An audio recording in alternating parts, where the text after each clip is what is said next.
Hello दोस्तों, आप सभी का वेलकम है हमारे चैनल पे। यहाँ पे आपको हिंदी कहानियाँ सुनने को मिलती है। प्लीज़ आपकी सपोर्ट की बहुत ज़रूरत है। चलिए शुरू करते हैं आज की कहानी। अजीब गांव की खौफनाक रात। रात का समय था और चांद आसमान में अपनी चमक निकाल रहा था। रास्ता घना और पेड़ों से भरा हुआ था और जैसे जैसे वह गांव के पास पहुंचता गया, हवा ठंडी और भारी होती गई। उसे ऐसे महसूस हो रहा था कोई उसे देख रहा है। गांव पहुंचने पर संदीप ने देखा कि वहां का माहौल अजीब था। लोग उसके सवालों का जवाब देने से कतराते थे और सभी एक अजीब से डर लेकर घूम रहे थे।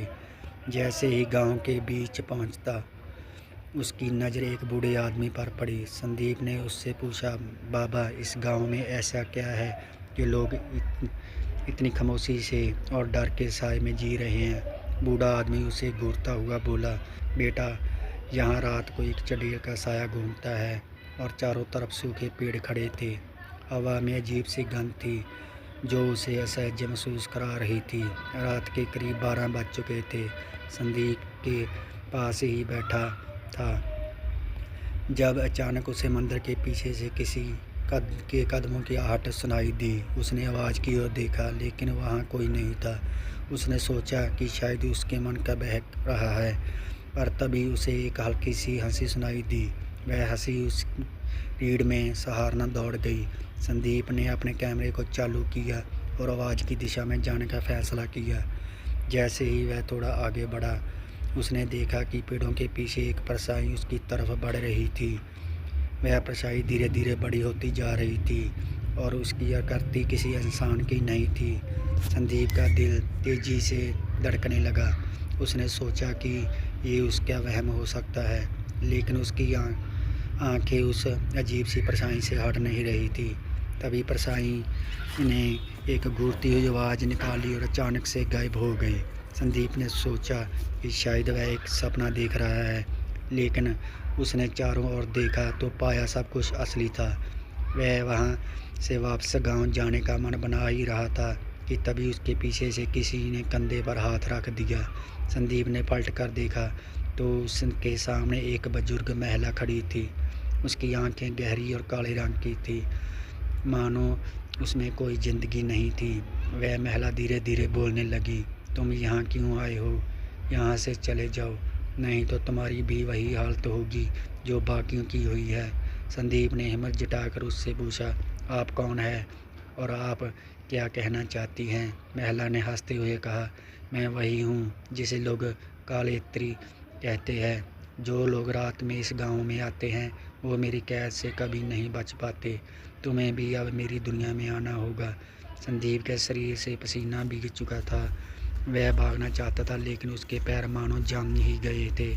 तभी उसने अपनी आंखें बंद की और बदबलाने लगा, ये सब एक बुरा सपना है, ये सब एक बुरा सपना है। लेकिन जब उसने आंखें खोली तो वह वहीं उसी जगह पर खड़ा था और वही महिला अब भी पास आ चुकी थी। महिला ने धीरे धीरे हाथ उसकी तरफ बढ़ाए।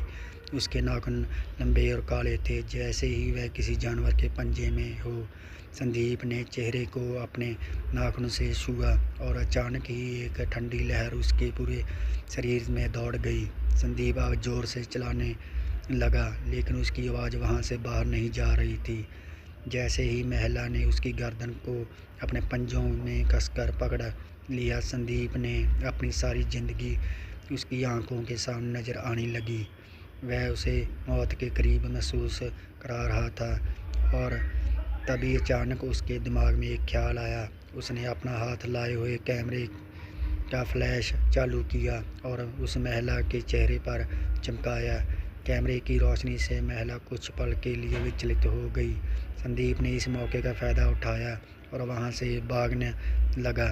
वह बहुत आशा दौड़ रहा था। उसके कदमों की आवाज़ के साथ दिल की धड़कनें भी तेज़ होती जा रही थी। उसे महसूस हो रहा था कि वह महिला उसके पीछे भाग रही है। वह दौड़ते दौड़ते गांव के पीछे एक पुराने कुएं के पास पहुंचा।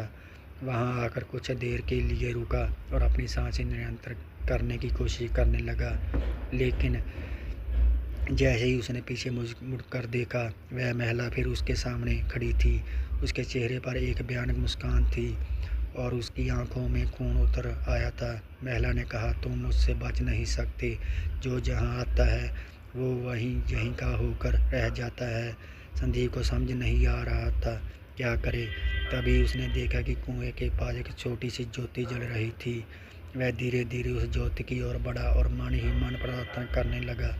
जैसे ही उसने वह ज्योति उठाई, उस महिला की चीखें गूंज उठी, मानो उसे आग की लपटों ने घेर लिया। वह चीखती रही और उसके शरीर से धुआं उठने लगा। थोड़ी ही देर में वह धुआं बनकर हवा में गायब हो गई। संदीप को यकीन नहीं हो रहा था कि वह अब तक जिंदा है। सुबह होते ही गांव के लोग मंदिर के पास इकट्ठा हो गए और देखा संदीप वहीं बेहोश पड़ा था। उन्होंने उसे उठाया और गांव के बुजुर्गों ने बताया कि महिला वास्तव में एक बददुआ थी, जो किसी पुराने पाप के कारण गांव के ऊपर मंडरा रही थी। संदीप ने वहां से लौटने का फैसला किया और सोचा कि वह इस घटना को कभी नहीं भूल पाएगा।